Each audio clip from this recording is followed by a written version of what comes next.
Okay, welcome to another class. Yes, another one. I hope that you're doing well in the other quizzes. I've seen some good marks. That's fantastic. And hope you're enjoying them too. Keep you busy, right? All right. So we're going to do mammals. Lots of mammals, a lot of species. So I'll go over it. There's so much information I can give you, but I'm going to try to keep it short for you. Okay. I don't want to overwhelm you with knowledge. All right. So we're going to start off with the deer family. And there's going to be a quiz at the end, just like before. Okay. So deer family. Let's talk about horns and antlers first. Horns, which are not on deer and things like that, they're antlers. Horns, like on a goat, they stay on. They don't fall off, and they grow just like the rings of a tree. Okay, antlers fall off.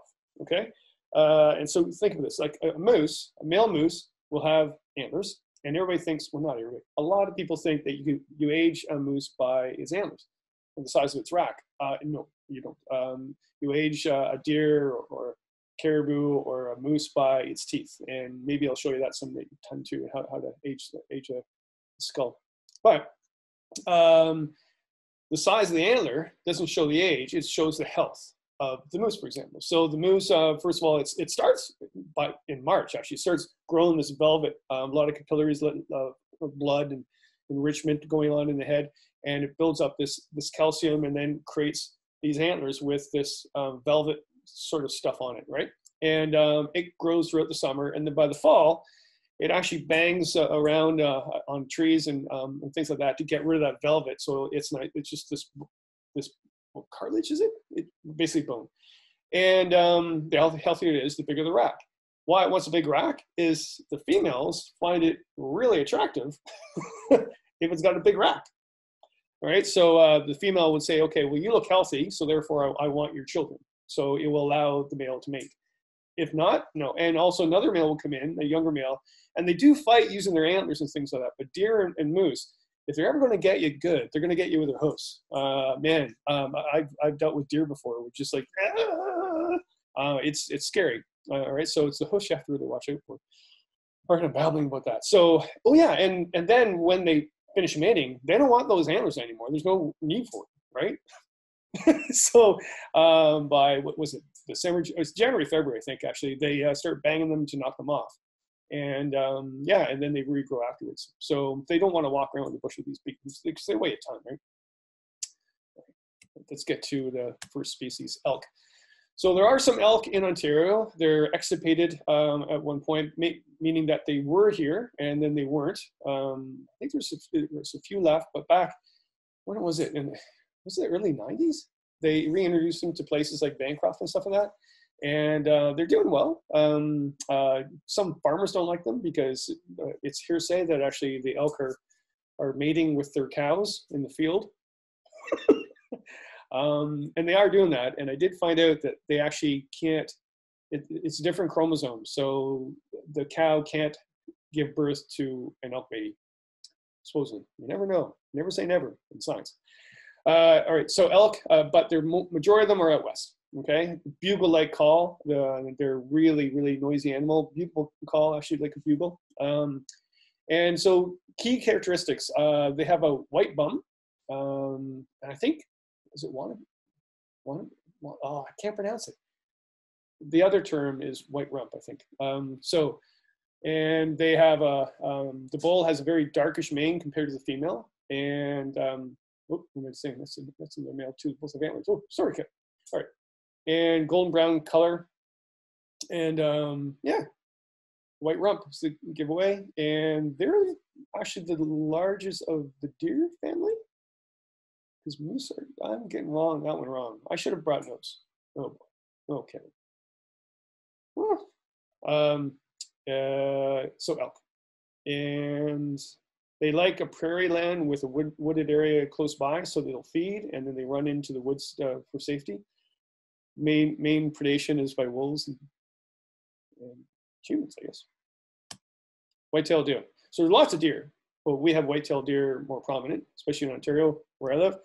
And they're called white-tailed deer because of their white tail. And when they're alarmed, one of them of the herd will flip their tail up and it will warn all the others. And they'll snort too, especially the male. It will snort and do a warning call. And everybody will take off. So you see that white tail. The male actually does hang around for breeding purposes, but then after that leaves. And the antlers, the same thing. We talked about that. It's got the white ring around the nose. That's a key indicator. It's also got the white throat. And the upper part is reddish brown colors. It has a tinge on the top of the deer. Okay, they should not be anywhere where moose are. Now, white-tailed deer can have a parasite that they get that's transferred through snails that are in the ground, actually, where they're foraging. And if moose do that, they can have the same parasite and will make them go insane. It will drive them insane. It will kill them. And look it up, Google it, watch it on YouTube. It's really, really sad. So deer can have this, moose can't. And it's just the way it reacts to the moose more than the deer. So it's called ringworm. Okay, nasty stuff, by the way. Moose. All right. Yeah. So both male and female have the bell on their neck. Okay. A lot of people think it's just the male. The female, though, has what we call a vulva patch. So basically, it's almost like a white rump. It's their vagina. Okay. So when we do aerial studies and we're looking in the wintertime for the species, and we're wondering if they're male or female, we just look at the vulva patch. Okay, we know it's a female. And so what else have they got? They got, I would say, to me, how to characterize what a moose looks like, it looks like a horse drawn by a 3-year-old. Basically. All right. Yeah. So the population of moose are not doing well right now for some reason. In Algonquin and New Brunswick and things like that, they're doing a lot of studies. I know this year is going to be brutal for them for ticks. Not the ticks that we're worried about. They're actually moose ticks, and they'll just go crazy and feed on the poor moose in the winter, and then it takes their hide off. And so they die of hypothermia and blood loss. So it's not pretty at all. So that is going to happen because it was a warm winter. So we're going to have a lot of mortality that way. All right, what am I missing here? Yeah, the upper lip overhangs. That's the horse drawn by 3-year-old thing. Grayish tone on the lower legs. Oh yeah, it's got a small tail. Caribou. Both the male and female have antlers, by the way. And why? Well, the hypothesis, first of all, the antlers on male are a lot bigger than the female. And the female, in theory, has them and it has them longer, so they don't lose them until after their calves are born. And they think it's because so they can defend their calves, so they have something to defend themselves. And interesting. They also are going around and digging up the caribou moss for feeding, and most of them do that with their hoofs, but they can use their antlers for that as well. Whereas like moose aren't browsing with their antlers, right? So so that's probably another hypothesis as well. So key characteristics of caribou. So we have various caribou across Canada. In Ontario, we had woodland caribou, really unique species that are really in a lot of trouble. In fact, all the caribou across Canada are in trouble. The herds are decreasing big time for various reasons. Okay, so the male there has bigger antlers, lower parts are lighter with white along the sides. Upper parts are brown, grayish brown, lighter in winter, so they get lighter in color. And this is the difference of their antlers too. They basically have cups on their antlers, on the lower antlers and not the top. Interesting. All right. Now let's get into carnivores. All right. Let's look at the cats. And yes, I am watching Tiger Man, and working at a wildlife center, I find that show really interesting. I worked at a center, basically a zoo that never was. I mean, we took care of animals that couldn't be released in the wild, and we took care of animals to be released in the wild. We were breeding like that guy, and oh my Lord, watch it. It's just mesmerizing. It's one of those shows where you're like, I don't want to watch this, and you can't stop it. Lynx. All right. So lynx and bobcat. How to tell the difference between a lynx and a bobcat? If you see a cat and you yell out, "Hey Bob," and it turns around, you know it's bobcat. All right, it's a bad show. Lynx are more northern, bobcat are more southern. Not to say that they'll intermix, whatever, but that's one way to look at it. The habitat's different. A lynx is a lot bigger than a bobcat. It's a very large cat, and the paws are huge, and it's almost like a snowshoe hare. It uses those big paws like snowshoe shoes to walk in the snow. Okay, look at the size, massive. They also have little black tufts on their ears, longer than a bobcat. So the little black hair coming off their ears, very long legs compared to a bobcat as well. And their tail, the entire tail is black, where I think the bobcat is barred. All right, yellow eyes, really cool creatures. Best one I ever saw was when my dog was actually being attacked by one up in on the Steel River up in north of Lake Superior. It wasn't good for the dog, but it was just so cool to see a lynx. Very inquisitive animals. So there's a bobcat. So I've seen one in my entire life. Okay, and oh, you can't see that over there, but because of me. But it's basically the note there is saying that the tufts of the ears are not as big as the lynx. The paws aren't as big. It's again more southern species. It's got more blotchy spots on it, like a leopard. And see the tail is barred, not full, and yeah, and a lot smaller. Like bobcat's about this big, lynx is like this big. So to me, a bobcat is like an overfed cat. It's just a big house cat. Puma, mountain lion, eastern cougar or cougar. Yeah, they're all right, and they're all the same species. Well, not the same species, but the same. Yeah, all those names are the same thing. Oh boy. All right. Yeah. So we've got cougar. The tail is a giveaway compared to the other cats, and the color and the face pattern to the muzzle rounded face.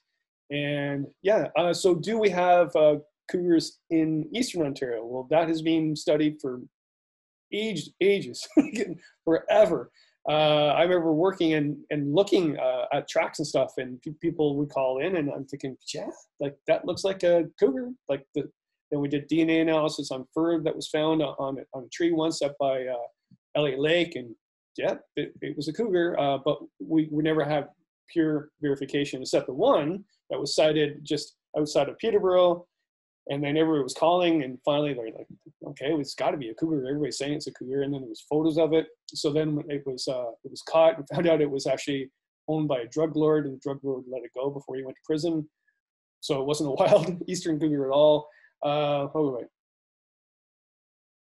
But what happened is, I think it was 2 years ago now, there was one found dead in the spring when the snow melted off the highway near Red Lake, and it was an Eastern cougar, or a cougar in Eastern Ontario. And correct me if I'm wrong, but I'm pretty sure I read up about this. It was actually, they couldn't prove it as an Eastern species because the DNA analysis showed that it was actually a cougar, or the DNA of a cougar species from California. So whether a cougar walked all that way, or one did a long time ago and then breeded with another wild one here, and I don't know, I'm not sure.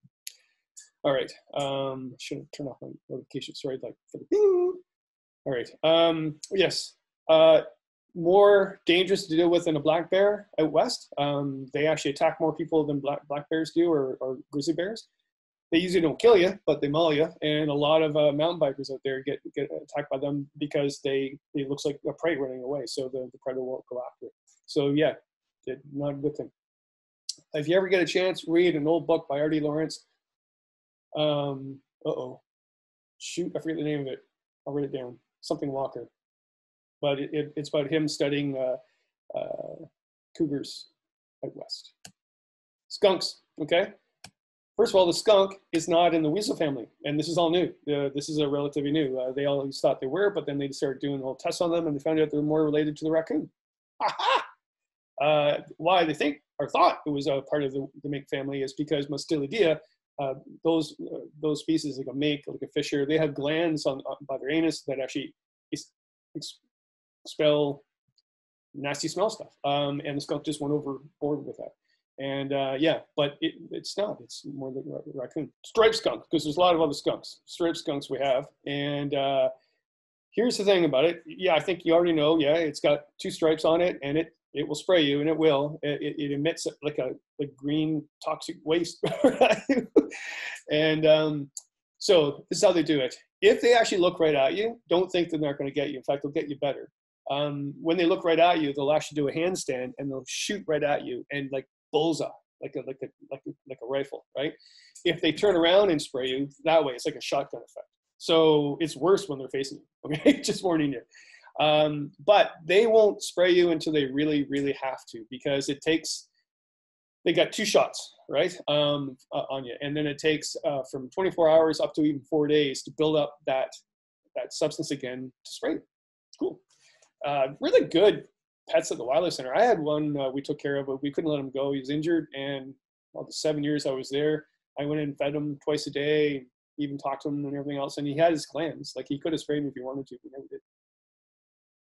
Of course, my boss at the time said he was decented. And the day I left, he was telling me, oh, by the way, oh. And I think if he told me, I would have been more spooked at it. All right. Weasels. All right. Weasel family. American marten, pine marten, we call them, I guess, in Ontario. They're about this big. They're incredible climbers. They got really good claws on their hands. They really do well eating squirrels and baby birds in the nest, and the eggs too. They are really not afraid of humans. And if you have mice in your cabin, you're going to have a pine marten show up and just clean them out. So that's not a bad thing. But the key characteristic on them really is this chin, this urine stained chin, yellow chin. And long bushy tail gives them balance on the trees.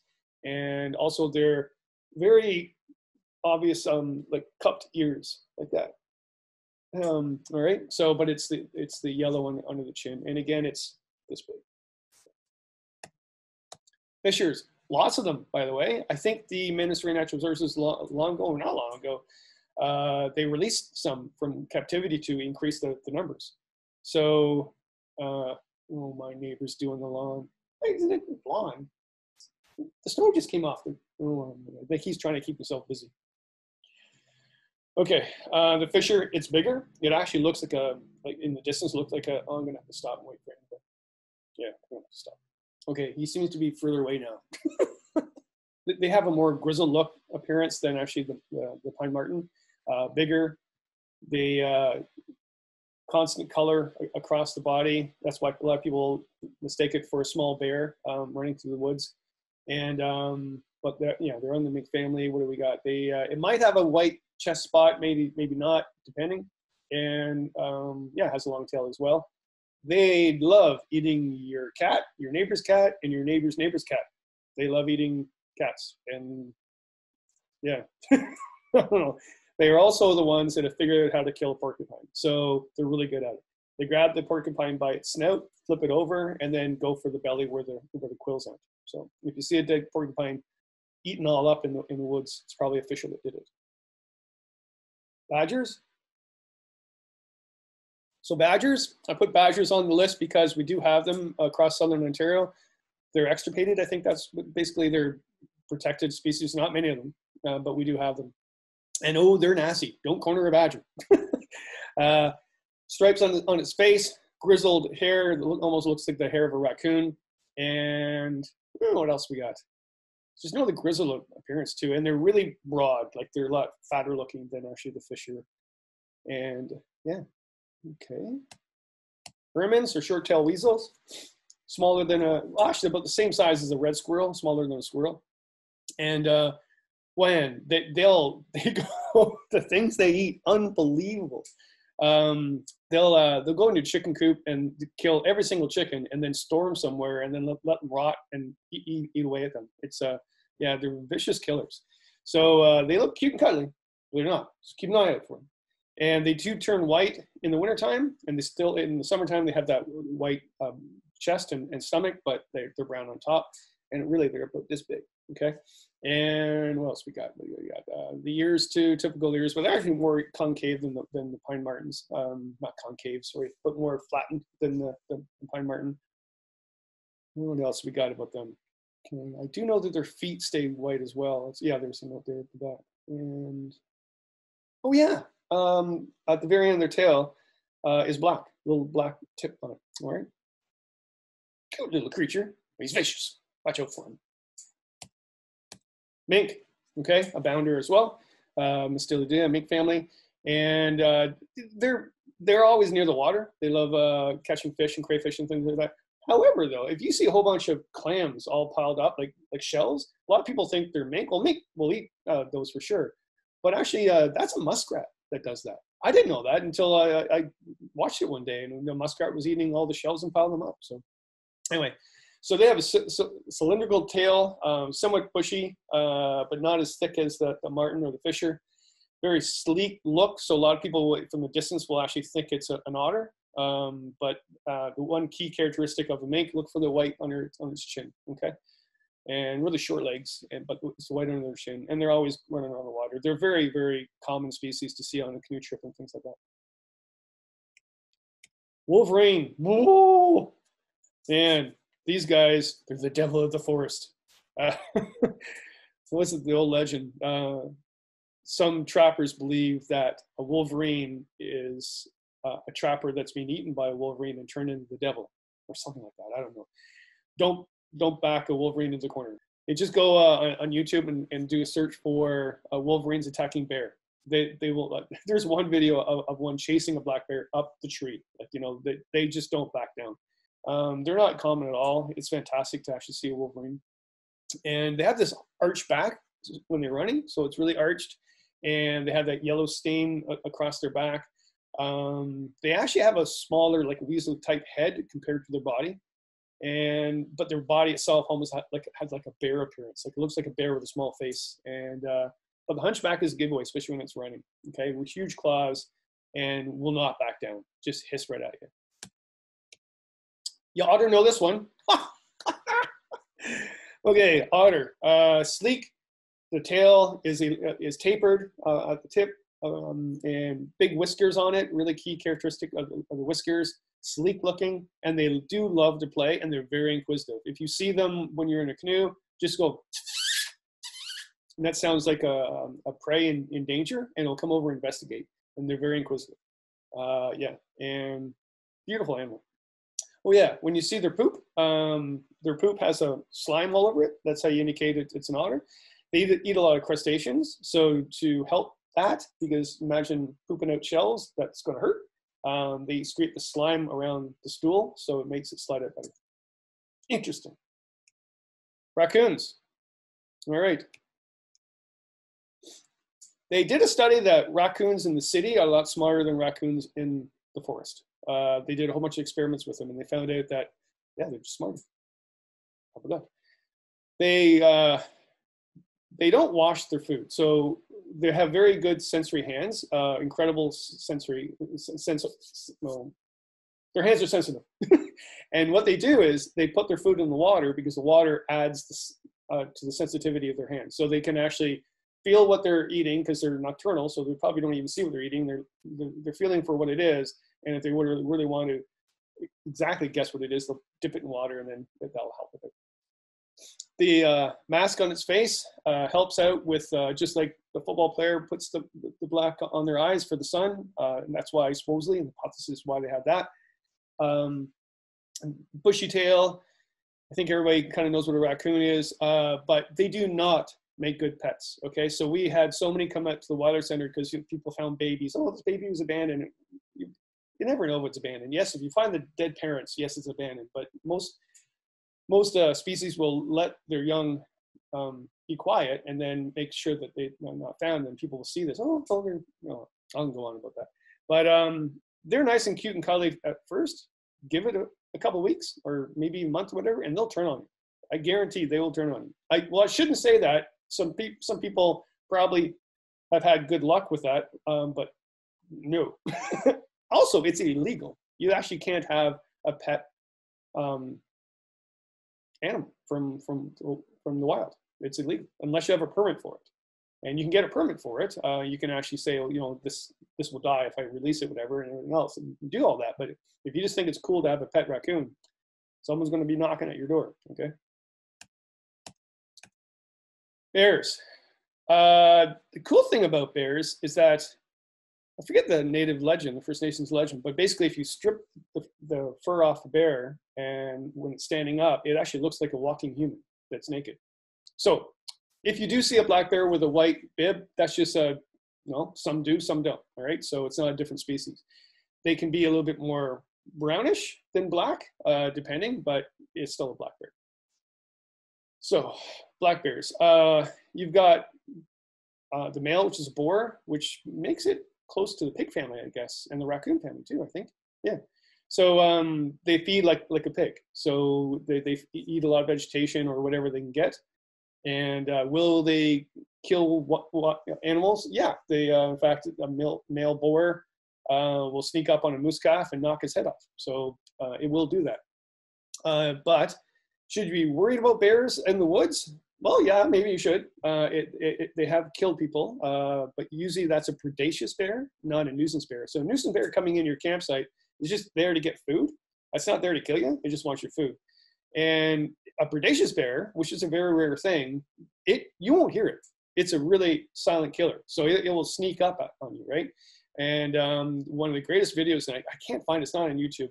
It's an old video a nature film guy got for me and showed me. And basically, this guy was in the woods, and a bear was by him, and the bear was just going like this, looking at him, right? And so he kept on saying, "Go on, get out of here, bear. Go on, go on." And he started backing up.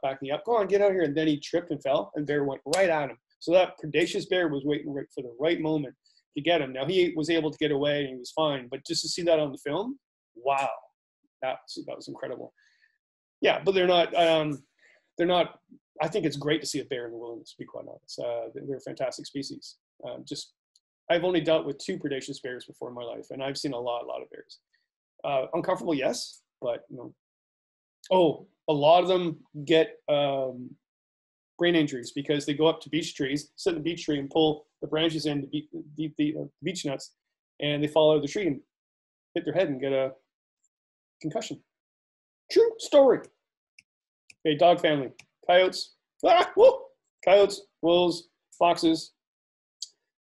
Coyotes are more southern than timber wolves in the far north, but they do blend. They really don't like blending, but that's another story because now they are, but I'll get to that in a minute. But how do they tell the difference between a wolf and a coyote? Well, coyotes are usually smaller, but you can get a small coyote the size of a fox or a large coyote almost the size of a wolf. So they all depends. But it's the snout. It's the long snout right here. Okay, and why they have that long snout is they actually jump just like a fox into the snow or into the grass in the field to plunge at the vole to get it. All right. Right now, this time of year, they're eating a lot of, especially foxes too, do this, a lot of roseberry hips and things like a lot of berries on the tree. And a lot of animals are doing that now. But it's really funny is that all those berries from overwintered have fermented. So they can get a little tipsy. Just saying. Okay, so it's a lot slender than the wolf as well, a lot skinnier.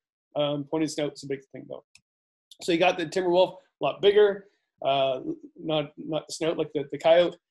But here's the issue. So in Algonquin Park in Ontario, we have what's called red wolves. And for many, many years, we thought they were just the wolf, the gray wolf, right? And so, but they're a lot smaller wolves. So bunch of fish and wildlife techs and scientists, whatever, biologists, whatever, they started looking at them and did DNA samples and stuff like that. And once the DNA thing kicked in a few years back, because they made things a lot easier, they did find out, yes, those wolves in Algonquin Park were red wolves. Well, that caused a bit of a stir because you were allowed to hunt and trap wolves outside of Algonquin, but not inside of Algonquin. But when those wolves became red wolves, well, red wolves are a protected species. They're on the Endangered Species Act, right? And so they're protected. So you can't kill them anywhere. And then it got really weirder. Then what happened was they kind of looked like a coyote. So some people go, well, I'm going to shoot that, but I don't know if it's a coyote. I can legally kill a coyote, but I can't kill a red wolf. And then those wolves started mating with coyotes. And then now they're creating a new breed. And of course, they're like, well, what do we do? What do we do? And I don't know what the answer is. Because in theory, if you have a license to actually trap and shoot a coyote and it ends up to be a red wolf, well, that's not good. And if it's a mixed blend, that's still not good. So I'm not sure. I do know that they are expanding their range. So they've done studies for a few years now.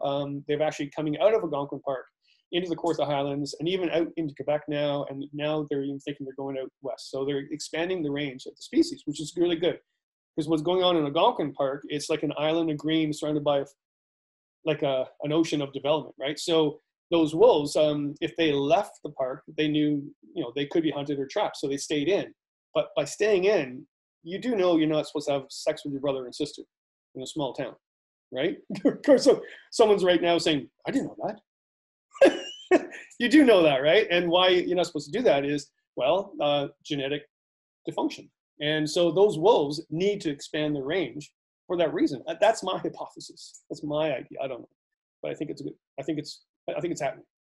All right, red fox, smaller than the coyote, really red fur, black paws, snout to plunge into the snow, really bushy tail. That's the giveaway. And yeah, white underbelly, pointed ears. Yeah, sly as a fox. They're really smart. So I was in Algonquin Park at a campsite on the Natch, actually in the Petawawa River, and a fox grabbed my peanut butter and ran away with it. So I ran after it, and then we were cooking steaks in the fire at the time. Another fox came around and took the steaks off the fire while I'm chasing the other one with peanut butter. And when I got to the one with the peanut butter, he just looked at me and dropped the peanut butter and then joined his buddy for the steak. Really smart. Gray fox, a lot bigger species. These are extirpated as well. They're protected. They're on the Endangered Species Act, and they're throughout, well, they're throughout Ontario, but mostly in southern Ontario. I've never seen one, but they're still around supposedly. Bigger, blackish top of the tail, the bushy tail, distinct black spots on the side of their snout, and a lot more grayish color to them than the red fox. Okay, bigger, grayish look, black tail, atop of the tail, and black mask on the nose. Rodents. Let's start talking about porcupines. They're rodents, Rodentia. They have quills, but they don't shoot their quills. Okay, so you have to actually touch the quill. But once the quill gets in you, it actually is barbed like a fish hook, and it will, every time you move your muscle, it will move further into your skin. So if your dog gets a quill, and if you don't get the full thing out, it could actually burrow into its brain. So that's not good. So make sure you get them all out, take it to the vet if that happens. And yeah, it's funny is like the other defense they have, a lot of animals have this defense, but when it's up in the tree and it'll be eating the bark on the tree, and if you disturb it that way, then it'll pee on you, and its pee is very ammonia-like. So it'll smell, it's strong. And I had a student, Jason, I didn't particularly like this gentleman, and he was harassing this porcupine, and I said, hey, better get away from it. And it was up in a tree, and he was, well, he's not going to shoot the squirrels at me. I went, yeah, but, and before I could tell him, he peed right in his face. Oh, fantastic. He stunk on the way home in the bus. Oh, my Lord. Okay, what else we got? Oh, their mating call and their regular call. It sounds like a screaming baby, like a banshee in the woods. Like, oh, yeah, it's incredible. What else we got for the first one? Yeah, it got quills. Yep. All right.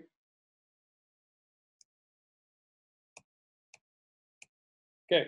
Difference between a vole and a field mouse. A field mouse has big ears, cute and cuddly. The vole, flattened ears. Okay, that's the difference. It's also got a very long tail compared to its feet. It's got really black eyes, and yeah, the body, yeah, it looks like a mouse, but again, the ears are flat. Okay. Muskrat. So when you, in the wintertime, you look into a cattail marsh, you'll see these piles of cattails all pushed up. They're called push-ups. And the muskrat will form those. So in the wintertime, it can swim under the ice and then go up to those push-ups to get a breath of air and go back down again to get some food. Muskrat has a rat-like tail. And yeah, you'll see them in sewers and stuff in the city as well, just like other rats, but more common in the woods, obviously.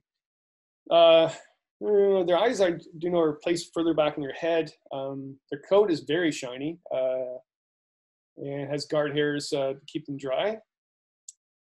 Just the rat-like tail is the big thing for muskrats. And yeah. Oh, and they're called muskrats because they have that anal gland as well that actually will just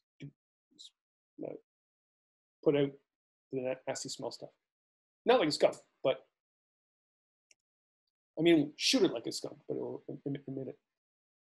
Beaver family, it's our largest rodent. All right. It has no fur on its tail, so you're like, well, doesn't it get cold? It's just full of fat.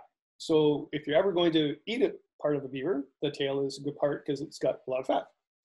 And It always has to feed because it always has to chew on wood.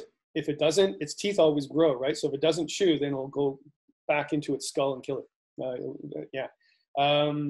Then as soon as they hear water trickling, it's instinct for them to dam it up. The reason why they make dams is to create a pond so they can actually live there throughout the winter. So they have to make the pond deep enough so it doesn't freeze right to the bottom. And yeah, and oh yeah, think of that too. There's a bank beaver and ones that make a lodge. So really, if you go to southern Ontario, you're going to see a bank beaver. It's along the river bank, and it can make a hole in the mud. Well, up in the north, you can't. It's all granite, right? So they've evolved to create their own lodge. So that's the difference. And so they make a lodge of branches and trees and stuff like that, and then they live up inside of it. Incredible animal, really. And so yeah, they always have to be feeding something. What else we got? It emits its gland as well. So they have a little stand where they actually mark their territory, and you'll see it. It's like slimy stuff on a big hump of mud, and that's where the beaver has marked his territory. The one at the Wildlife Center was hilarious. I just would freak the new people out when they come over, and then they'd have a tea, and I wouldn't tell them about Charlie, and I'd go in and I'd turn the bathtub on, and then eventually Charlie would walk by us with anything he could find, like the books and anything, wood, whatever, and then throw it into the bathtub to try and dam the water. It's just instinct on squirrels. We're going to start off with the chipmunk. Vicious. Okay, so very territorial. The male will have I don't know if it has more than one female, but it basically defends its territory. So if you're at the campsite and you see a chipmunk chasing another chipmunk, it is a male going after the other male because it doesn't want it in its area. And if it catches it, the first thing it does is it bites its scrotum off, so it actually cannot mate with that female. Vicious. Vicious. They do store food in their cheeks. I actually, this last year, first time ever, and I don't know if this is normal, I just saw it, but I saw a chipmunk moving its babies and had them in their mouth. It's kind of cool. Okay, so 5 marks on the back. That's how you distinguish them, chipmunks. And the story behind that, I think this is Ojibwe. I'm not sure what the First Nations group that actually I read this. Maybe it's Cree. No, it wouldn't be Cree. It'd be Ojibwe. Anyway, an old First Nations tale that I remember was that the bear always wanted to be night and the chipmunk always wanted to be day. So the animals all got together and said, okay, both of you guys fight it all out. Whoever wins, that's what's going to happen. So chipmunk was doing great at first, but then because it was really agile, but then the bear just put its paw right on the chipmunk, and all the animals of the forest went, oh, it's going to be night all the time. And right then the chipmunk pulled out of the grip, and that's why it has 5 marks across its back. And that's why we have night and day to this day. There's a story for you. Story time with Kevin Gallen, Big Camper. Woodchuck, how much wood can a woodchuck chuck? Groundhog as well, it's the same thing. And yeah, they make a hole in the ground, and they are our true hibernators, actually. So they shut down more than the bear does. The bear does hibernate, but it'll wake up now and then, and has a totally different function of how it gets through. Like it can actually, a bear, when it's in the den, can actually use its own, like it won't poop, it won't pee, a bear, but a chipmunk does have to, or you'll die of poisoning, right? So, but yeah, I can go in great detail about the difference between that type of hibernation, but does it really tell us if it's spring? Well, it's been used for years and years and years, and the whole idea is that because they're a true hibernator, their body can figure out when spring is going to be, and they'll actually come out and check it out and see their shadow, I guess. I'm not sure about that part. But, bushy tail, very small ears, very grisly look appearance to it. Okay, red squirrels. So red squirrels are actually a fur bearer. So if you shoot a red squirrel, you need a trapping license and a hunting license, but you need a trapping license to do that. So just not to say you're going to go off and shoot a red squirrel, but you just can't do that unless you, I'm pretty sure about that. If I'm wrong, let me know, but I'm pretty sure that that's right. Red squirrels are more boreal, more northern, really, really hyper. Oh my Lord, they store food everywhere. I don't know how many nuts they also make this chattering noise, and that's the guardian of the forest again. They're actually basically telling all the prey out there that actually predators have entered the forest. White ring around their eye, shiny red coat. Yeah, and you believe it or not, they actually eat a lot of baby birds in the nest. Who knew? All right. Black whiskers. Their tail is the most prominent. So, and they do store food everywhere. And I think they store way more food than they actually need. I think that's why the squirrel. Oh yeah, that's true. That's how we got the term squirrely. That you're going squirrely, going crazy, because they actually can.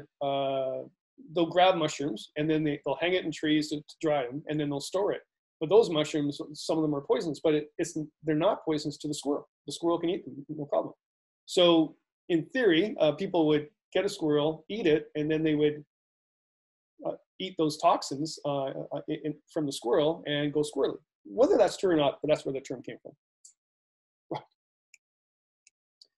Eastern gray squirrels. Okay, so those are the ones you see in the city park. What's the difference between them and black squirrels? Nothing, except the black squirrels are what they call it, subspecies, but the hypothesis of it is the black squirrels are more northerly, and they've changed their color to black because ultraviolet rays of the sun are attracted more to black, so therefore they'll keep warmer. Whether that's true or not, that's one of the hypotheses. So yeah, all right. And big ears, and they don't have the prominent ring, and they're not red. They're just fluffy gray guys. Lagomorphs. So rabbits aren't rodents, they're lagomorphs, all right? Oh, I have some more tea. This guy's introduced, European hare, very nocturnal, so I don't know if you see them, but you do. They're the size of a big dog. They are this big. They're massive. They're massive, massive rabbits. Actually, they're not rabbits, they're hares, but all right. So long ears, black tips on the ears, huge feet, really gristly look on the fur, short tail. So how do you know it's not a snowshoe hare? Okay. Well, European hares are more southern. You'll see them in the southern part, and snowshoe hares are more northern. But these guys don't turn white in the winter like snowshoe hare. Okay, they stay the same color, and they're a lot bigger. And their feet aren't as big, even though they're big. They're not as wide as the snowshoe hare, because snowshoe hare is more north, more snow. Oh, and hares are born. They basically right after they're born, a couple days later, they're like walking around like, I'm good, I'm fine. Whereas a rabbit, they're born blind, and they take forever for them to grow up and get away from their mom. Okay, so this is a snowshoe hare, and this thing here, by the way, that's a pebble. It kind of looks like, look at this picture. It looks like the snowshoe hare has a pink nose. It doesn't. That's just a rock on the ground. All right, so these guys, they turn white in the wintertime. Black ear tips as well. But they're not as big as the European hare. Like once you see one of those European hares, you're like, oh my Lord. Yeah. Oh yeah, that's right. That key indicator too is their feet still stay white as well, but they're huge, right? And cottontail rabbit. So what's the difference? Well, he's not as big as the European hare. He doesn't turn white in the winter like the snowshoe hare. But in the summer conditions, basically there's a whole bunch of ways to tell, but basically he's got this kind of I would say it's like an orangey, like a redhead, like a Scottish person on the nape of the neck. So an orange color to it. And that's a really good indicator of a cottontail rabbit. Yeah, what does it say here? Tail is brown above and cottony white below. Yeah, that's true. White shows clearly when the animal is running. Yeah, that's right. They actually do that just almost like a deer, white-tailed deer. Oh yeah, that's a brown bat. I put that in there because bats are mammals. Who knew? And they eat so many mosquitoes that you want bats in your backyard. You really do. I can say though, I used to ban them when I banned birds, and they weren't my favorite. And it's nothing to do with them personally. I just whoa. But very important species, good indicator species. The indicator species is basically if something's happening to them, then something is happening to the environment around them. Kind of a warning for us to do something about it. Identify them. Big ears. The big ears on brown bats, really a notable thing. Brown fur and leathery wings. Lots of insects in your backyard. Lots of mosquitoes. I think they eat 10 mosquitoes per minute. So by the end of the night, they'll clear off the whole mosquito population in your backyard. So they're our friends. I just didn't like touch them. I don't like spiders either. Well, maybe they don't like me either. You never know. Awesome. Cool looking animals. Very odd. Wow. They're moving north because our winter's getting warmer. And yeah, I remember when we first found them moving north, they were losing their toes from frostbite. Yeah, so and now they've adapted, so that's doesn't seem to be a problem for them. Really long snout face. The ears are slightly rounded, and they're hairless. That's one unique thing. It's the tail. Look at the tail. It's a rat-like tail. Okay, real grisly looking fur. Not as grisly looking as a raccoon, by the way. I find. Yeah, but it's the snout face. And my buddy Ashley Speedoman, if you've seen him in videos, he had one in his garage living there, and he had no idea what it was. But yeah, it was really unique. Okay, so possums. I think we're getting close here. Oh, the shrew. Yes. Oh my lord. Very nocturnal. Stays under the ground most of the time. But you can tell why too. How they've adapted. Their eyes are so small. That's a really good indicator of a shrew. Short fur is almost like a mouse has been shaved. And yeah, they're uniformly gray. So the short-tailed shrew, I do believe he's bigger than all the other shrews, and he's also got a little uniform gray tail. But it's the face. Look at the face. And I think he's eating a dead rabbit right there. Oh, look, that was the last species. Okay, so you ready for the test? Hope you studied. Are you ready? Okay, here we go. All right, get a piece of paper, whatever. I hope you got that all ready, because I'm starting right now. And don't be nervous, okay? You're doing fine. No problem. No problems, just solutions. That's what I say when I'm in the wilderness. All right, species number 1.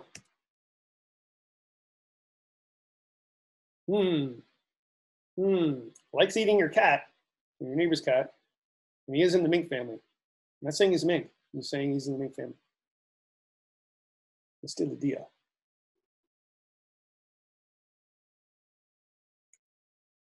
Number 2, both the male and the female have antlers.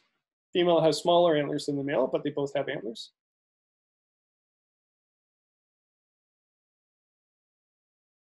Number 3, 2 names I gave for you for this guy, so I'll accept both of them.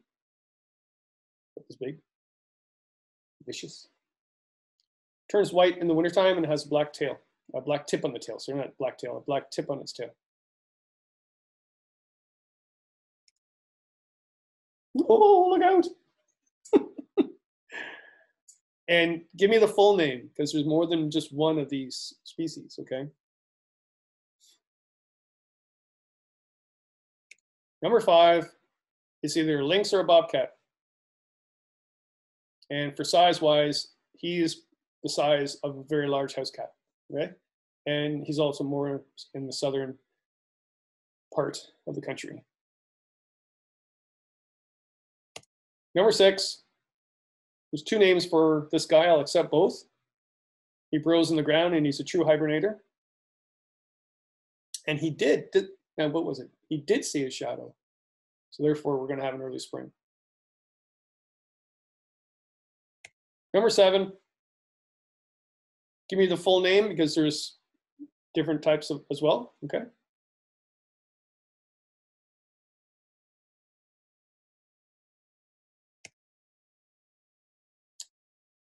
And this guy, he's in the mink family as well, really good tree climber.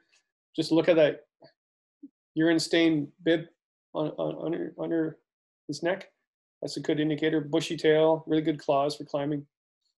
Big tail, big bushy tail for balancing in trees.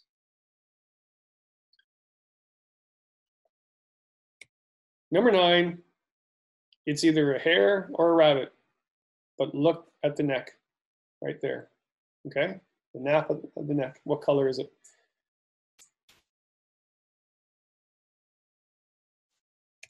Number 10, we have some of these in Ontario, but they're widespread. They're mostly out west. Bugle-like call, white rump.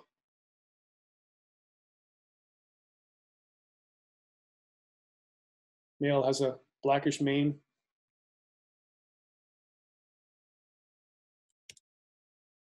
Number 11,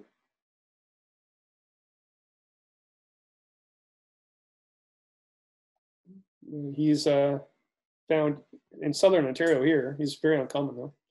But the key indicator is the mangy fur, more broad on the hips, and it's got the streak on the face too. Number 12, have a really good close look at the white under his chin, okay? And the tail. Number 13, pretty sly little guy.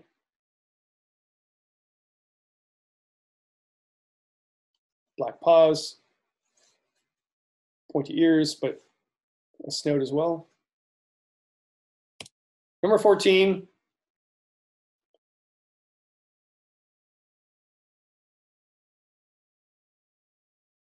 he's the gray version of the gray and the black one. Almost said it. Number 15, ears are pushed back, okay?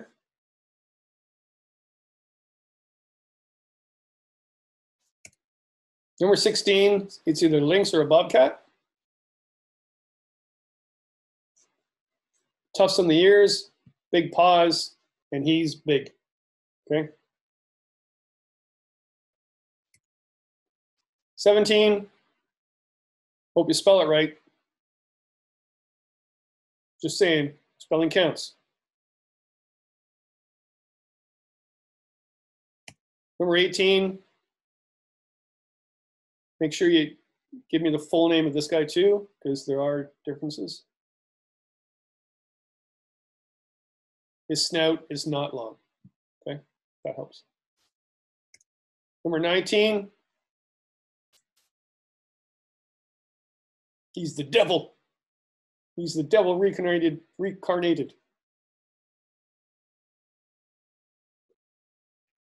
Number 20,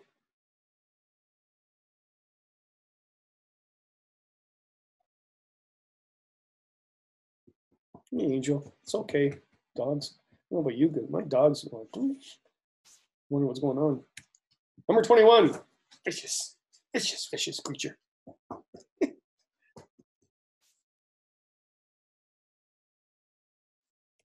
Number 22, Bullwinkle.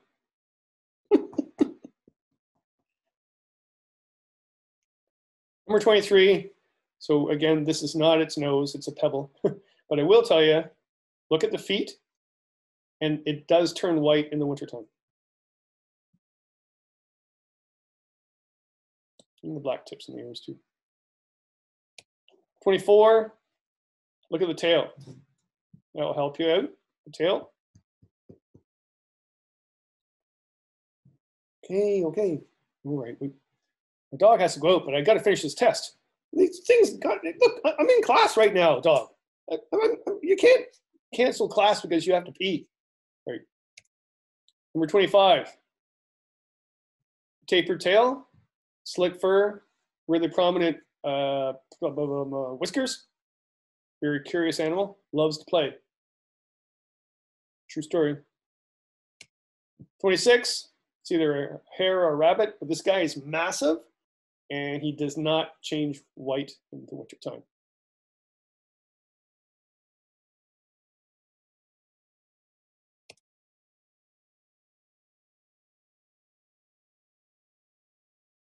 All right, number 27, he's a bandit. Very smart bandit. Very nocturnal. I have one in my backyard.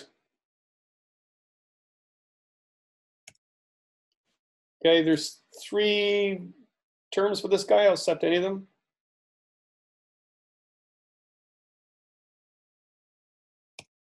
$29.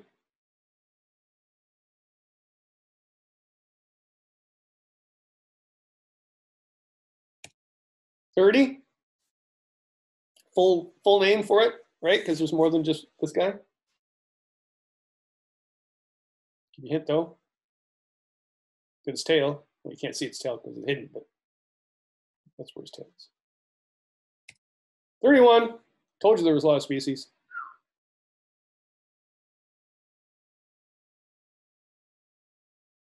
32. Look at the snout. Okay. 33. Its eyes. Okay, really small eyes. Very nocturnal, stays under the ground. 34. That's the bigger one of the two, and that's the one that's really rare. Look at its color of the fur, the black along the top of the tail, and also the black on its nose. 35.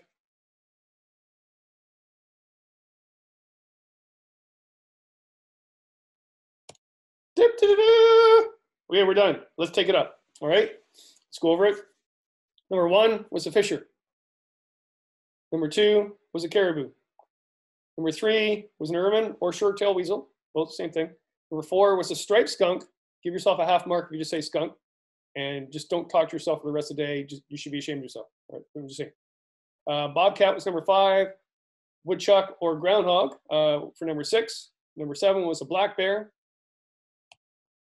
Number 8 was an American marten or pine marten. And number 9 was an eastern cottontail rabbit. Number 10 was an elk. Number 11 was a badger. Number 12 was an American mink. I would just accept mink for now. That's fine. Number 13 is a red fox. Number 14 is an eastern gray squirrel. Number 15 is a meadow vole. 16 is Canadian lynx. I'll just accept lynx. Number 17 is a Virginia possum. I'll accept possum as long as you spelt it right, okay? Make sure you spell possum correctly. I don't know why there's an O. I could have looked that up, why there's an O in front of possum. Or you guys look it up and tell me. That'll be your homework. All right, number 18 is a gray wolf. Number 19 is a wolverine. Number 20 is a little brown bat. Number 21 is an eastern chipmunk. I'll accept chipmunk. That'll be fine. Number 22 is a moose with a caboose. Number 23 is a snowshoe hare. 24, muskrat. 25, northern river otter. I didn't really tell you to say river otter, even though there's a difference between the other otters out west in the ocean and stuff like that. So yeah, if you just put otter, mark it right, and that's my bad. That's my bad. I'm saying terms I've never said before. I mean, what's going on in this whole apocalyptic something going on? I'm being inside too long, that's why. Number 26, European hare. Massive. Number 27, a raccoon. Number 28, puma. But yeah, if you said cougar, that's fine. Or if you said mountain lion, that's fine as well. Number 29, porcupine. Number 30, a white-tailed deer. 31, red squirrel. 32, a coyote. Number 33, northern short-tailed shrew. I'll accept short-tailed shrew. You didn't have to put northern there, but he is, again, I think, the largest of the shrews. 34 is a gray fox, and 35 is a beaver. Okay, mark it. Tell me what you got down in the comments below, and I hope you did well, and I hope you're having fun with this. Awesome. There's a lot of mammals. There's tons of information on this too. Yeah, so I think for your main homework, I will put the link here for you. There is a trail cam in Algonquin Park, and actually there's a better one. There's one actually, animals crossing a log on YouTube. And for your homework, really would be really good is you watch that and record what species that you see there. I think you should do that. All right, I'll put the link down below. All right, thanks a lot for coming out. Good luck, everybody, and stay safe. Bye.